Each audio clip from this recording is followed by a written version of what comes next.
Ito na. Ito na yung choice ko na Pyrex. Lagyan ko ng aking lasagna.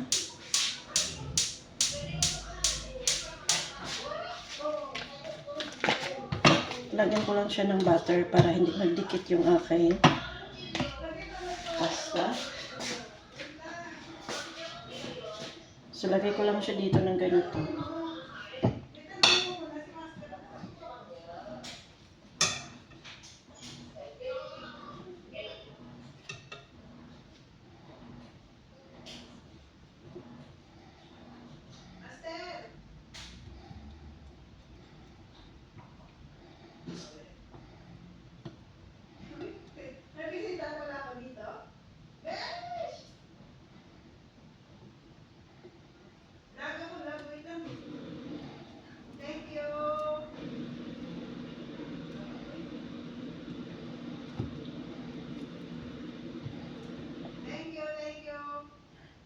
So, ayan na.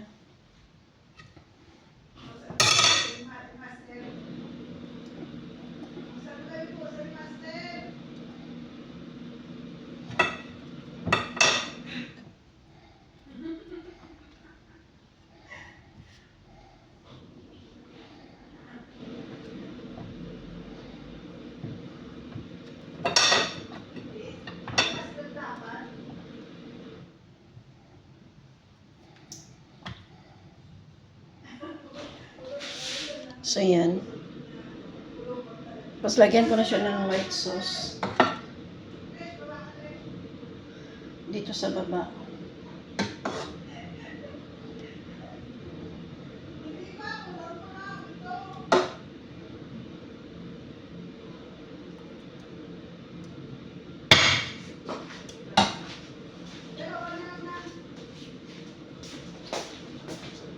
And then, yung aking red sauce. Red sauce.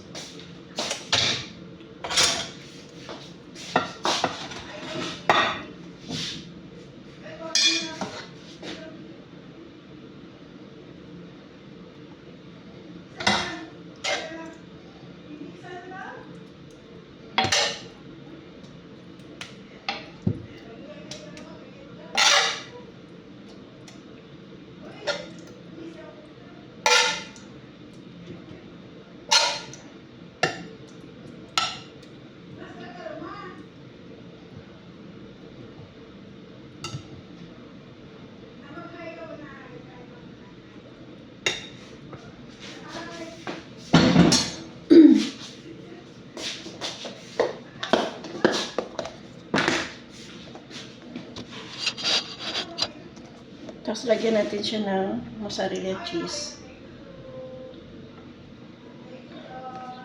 Damihan natin yung cheese para mas masarap.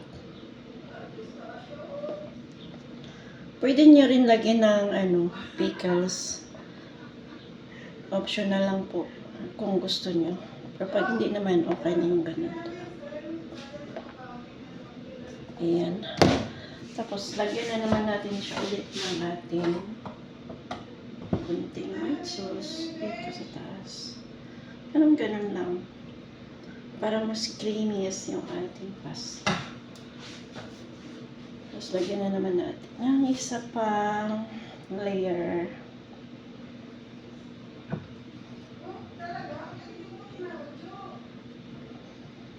Ito may mga putol-putol kasi.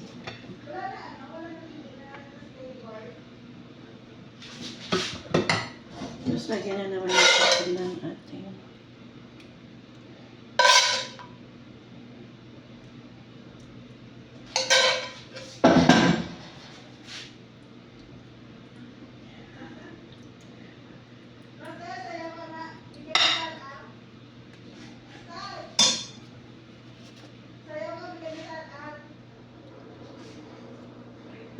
another layer.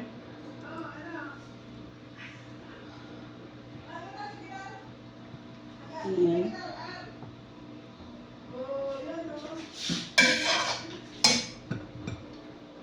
Ito last na rin naman kasi ito kaya ano ko na. Ilalagay ko na siya.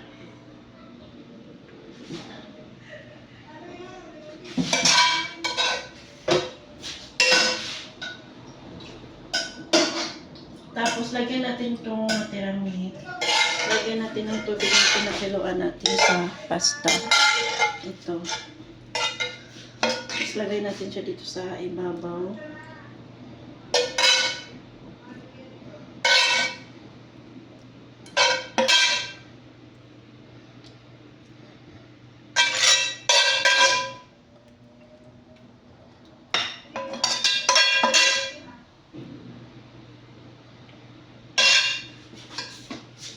Tapos, lagyan na naman natin siya ulit ng cheese sa ibabaw.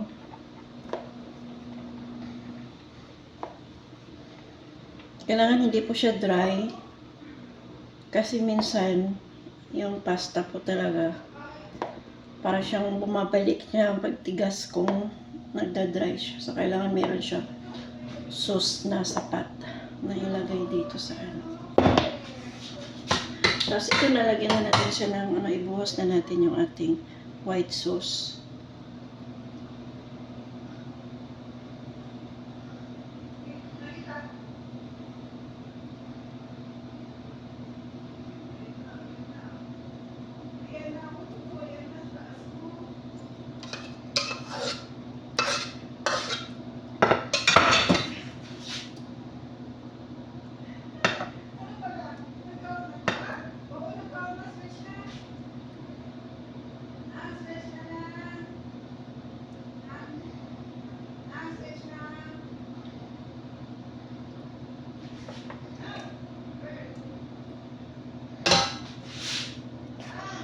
And then another cheese.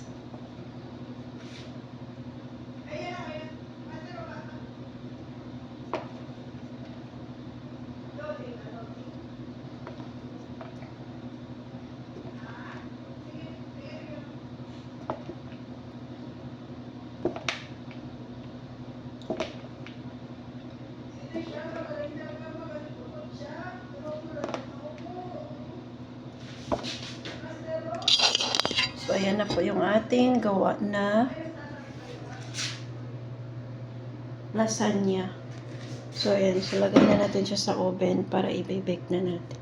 Thank you for watching.